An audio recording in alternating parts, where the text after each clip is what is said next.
নিরাপত্তা যা দিতে পারেন তাহলে আপনার ওখানে বসার কোনো অধিকার নেই। আপনি অবিলম্বে পদত্যাগ করতে হবে। আমরা স্বাধীন, আসলে আমরা স্বাধীন না।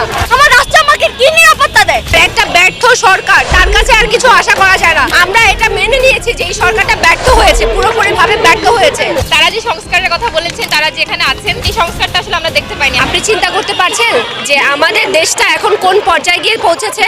আমরা যখন ছাত্র আন্দোলন করলাম তখন নতুন একটা রাষ্ট্রের স্বপ্ন দেখেছিলাম, যে রাষ্ট্রটা নতুন রাষ্ট্র হয়েছে, একটা সম্ভাবনার রাষ্ট্র ছিল।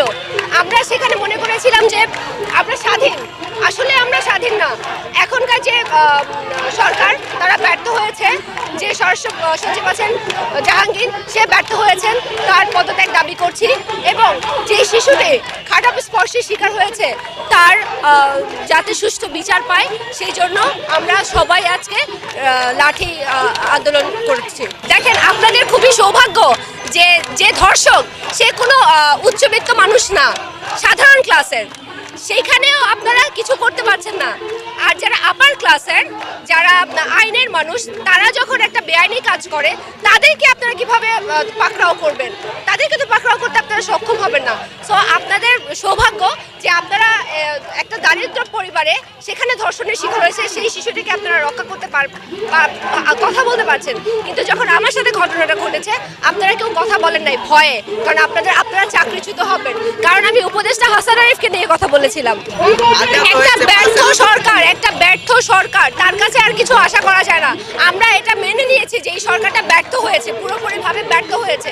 আমি বলবো কি, আপনার যোগ্যতা কি? আপনি যে এখানে বসে আছেন কিসের ভিত্তিতে, কিসের মতের ভিত্তিতে, কার ভিত্তিতে বসে আছেন? গণ অভ্যুত্থানের আপনি নারী দেখছেন না? যখন আর নারীরা যখন লড়াই করছে, একটা ছেলে যখন একটা ইট মেরেছে, যখন একটা বাড়ি দিয়েছে, তখন পাল্টা যে মেয়েটা যে প্রতিবাদ করেছে, তখন কি বলেছে মেয়ে নাকি অন্য ছেলে? তখন কি এটা ভেদাভেদ ছিল? তখন এই ক্ষেত্রে যখন নারীর উপর এত হামলা, এত নিপীড়ন, তখন তো আপনার কথা আসে নাই কেন? আপনি কাদের উপর বসে আছেন? আমাদের উপরে তো বসে আছেন। আপনি যদি আমাদের নিরাপত্তা যা দিতে পারেন তাহলে আপনার ওখানে বসার কোনো অধিকার নেই। আপনি অবিলম্বে পদত্যাগ করতে হবে। আসিয়া হচ্ছে মাগুরা জেলার মেয়ে, আমাদের ছোট বোন, 8 বছর একটা মেয়ে। আমি যদি বলি, এখন অনেকে বলে যে আমাদেরকে বলে আমাদের পোশাকের সমস্যা, তাহলে বলবো ওই মেয়েটা কি দোষ করছে যে পর্দা করতো, যে হচ্ছে মাদ্রাসায় পড়তো?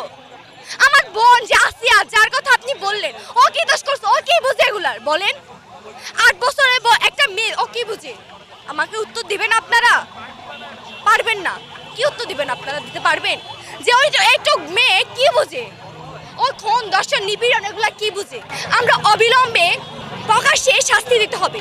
এই যে আমাদের ট্যাগ দিচ্ছে শাহবাগ, এই শাহবাগের যদি না থাকতো তাহলে এই জুলাই অবদান কখনোই সম্ভব ছিল না। আমি যে মার খাইছি, আমার খবর আজ পর্যন্ত কেউ জানে না। আমি এখন পর্যন্ত প্রকাশ্যে আসিনি, কিন্তু যখন আমি নিপীড়নের সামনে পড়ে যাচ্ছি, আমি ধর্ষণের সামনে পড়ছি, আমার রাষ্ট্র আমাকে কি নিরাপত্তা দেয়? কোনো নিরাপত্তা দিচ্ছে? আমাকে দিচ্ছে না। তাহলে আমাদের আবারও বিরোধ রাস্তায় নামতে হচ্ছে আমার নিরাপত্তা নিশ্চিত করার জন্য। আমাদের দেশে যে অহরহ গত 1 মাস, 1.5 মাস, 3 মাসে যে অহরহ নারীর উপর নির্যাতন, বিচার বহির্ভূত হত্যা মামলা, বিচার বহির্ভূত যে হত্যাকাণ্ডগুলো ঘটছে, নারীদের উপর, শিশুদের উপর যে ধর্ষণগুলো ঘটছে, এবং রিসেন্টলি শিশু আসিয়ার উপর যে ধর্ষণের সে যে ধর্ষণের শিকার হয়েছে, তার জন্য আসলে আমরা এখানে দাঁড়িয়েছি। আমাদের দেশের যে স্টেটের যে দায়বদ্ধতা ছিল, তার নাগরিকের উপর ধর্ষকের সর্বোচ্চ শাস্তি দেয়া, ধর্ষককে আটক করা এবং সচেতনতা তৈরি করা এবং আইনের সঠিক প্রয়োগটা নিশ্চিত করে জনগণকে নিরাপত্তা দেয়া, এই জিনিসগুলোর যখন অভাববোধ তৈরি হয়েছে, সেটার প্রতিবাদ হিসেবে আসলে আমরা আজকে এখানে দাঁড়িয়েছি।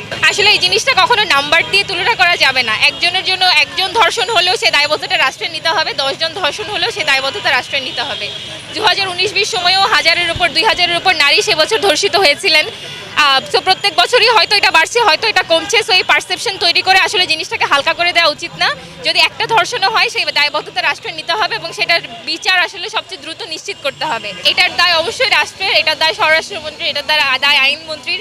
তারা যে সংস্কারের কথা বলেছেন, যে সংস্কারের কথা বলে আসলে তারা যেখানে আছেন, সেই সংস্কারটা আসলে আমরা দেখতে পাইনি। আমাদের বিচার এবং আইন, ধর্ষণের বিরুদ্ধে আইন এখনও পেনাল কোডের আইনেই চলছে। কোনো দ্রুত বিচার ট্রাইব্যুনাল বা কোনো কিছু আমরা এখনও দেখতে পাচ্ছি না। ধর্ষণ নিয়ে অনেক ধরনের ট্যাবু এখন আমাদের আইনে আছে, এটাও কোনোভাবে এক্সপ্যান্ড করা হচ্ছে না। আমাদের আজকের এই আন্দোলনের দাবির মধ্যে এই দাবিগুলো ইনক্লুড করা আছে। সো এই জিনিসগুলো আসলে পরিবর্তন করতে হবে, সংস্কার আনতে হবে।